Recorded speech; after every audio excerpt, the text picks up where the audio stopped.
How's it going, everyone? It's Financial Crypto. Today, terrorists have a new way to get around Bank Secrecy Act cryptocurrency. Last year, an estimate at $20 billion in illicit crypto transactions funded every kind of dangerous criminal. So North Korea has funded at least half its missile program. On the other hand, we get ready because the things are going nuts in the market. Give me the former. Number one, people are about to get stupid rich, and the second, why Elizabeth against crypto. If you started by the channel for the first time, please consider subscribing to my channel and smash like button for me. I will really appreciate it. Without further ado, let's get into it.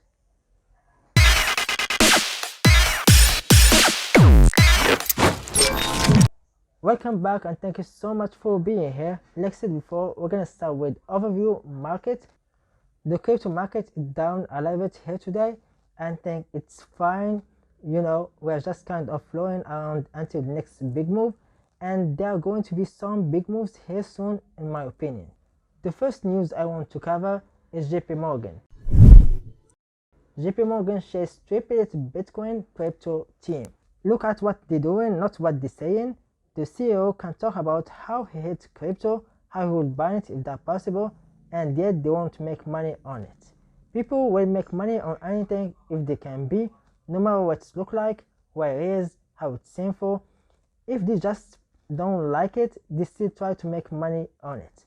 So this is a bullish sign when people that hate crypto are still trying to make money in crypto. It's Palm Sparks. BlackRock met with the CAC yesterday for the third time. You might be saying this is old news. Yesterday we talked about the meeting for the third time. Now the meeting for the third time. The frequency is picking up. I believe that is 2 times they met in last week. Why would they meet unless they finalizing the details? So the meeting with the guys teams finalize everything, so are the others company as well. They want to get all their ducks in a row.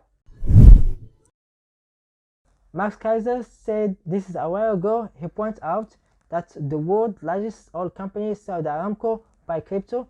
He actually pointed this a long time ago, that he said there are rumors of it. Now it's actually happening. He's saying that Qatar might drop $500 million or $500 billion KSA.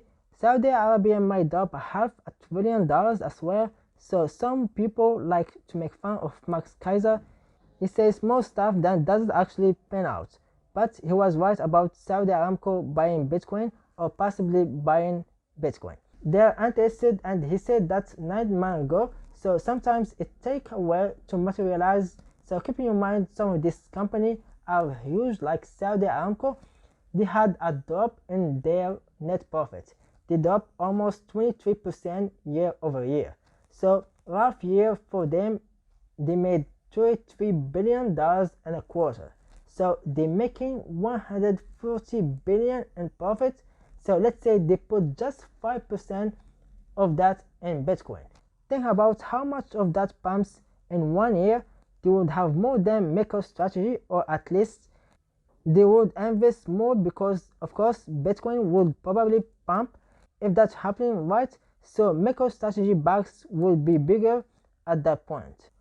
Once the bull market happens, every second counts. You can already see it on altcoins. People are worried, people are wondering if I'm too late. I feel like I need to buy right now, because you can see on altcoins go 20% a day, and then 50%, the next day 100%. You need just to be cautious. Move on to the next act, the speech of Senator Elizabeth. At the first glance, listening to Elizabeth Warren and other senators and politicians speak about crypto regulation, the first thought will be shocked. They're after our money, but after thinking more about it, they form a different money generation. The generation is going under a new system which Bitcoin is trying to adopt. It's more about freedom, it's more about open market, creating money, not a government controlled money. If some of this new regulation we're going to talk about in just a second do come true, I'm not as concerned, because younger generation is heavily involved in cryptocurrency, and they are mature and aged. They will be the legislator of the years to come. I don't think some of these bills have much sway more than 10 years or maybe 15 years. The Senator Elizabeth Warren has introduced a bill to curb the alleged misuse of cryptocurrency in illegal activities. So the legislation, backed by members of the Banking Committee, focuses on addressing issues such as money laundering, drug trafficking, and sanction evasion facilitated through digital currencies like Bitcoin. The bill presented by Senator Warren proposes stringent regulatory frameworks for the cryptocurrency sector. It seeks to extend the Bank Secrecy Act to include more comprehensive reporting requirements. These include enhanced know your customers norm and mandate to fill a report on transactions involving unhosted wallet. Other thing when it comes to this Bank Secrecy Act and some of this regulation feelings is that if you go to the bank and you deposit more than $10,000, the bank is required to write up a script that has who are you, where the money comes from, and that gets reported back to the government, so they can follow the money again. If it's more than 10,000, know your customer is a lot. Some would argue invasive question, and some would say it makes sense. But when it's come, who are you and what your assets, so you is to make sure that you have idea of what you're buying and selling. Most companies in the traditional space, Fidelity's, Vanguard's, will have some sort of know your customer questions before you open an account. So that's not too concerning when you apply it to the crypto space.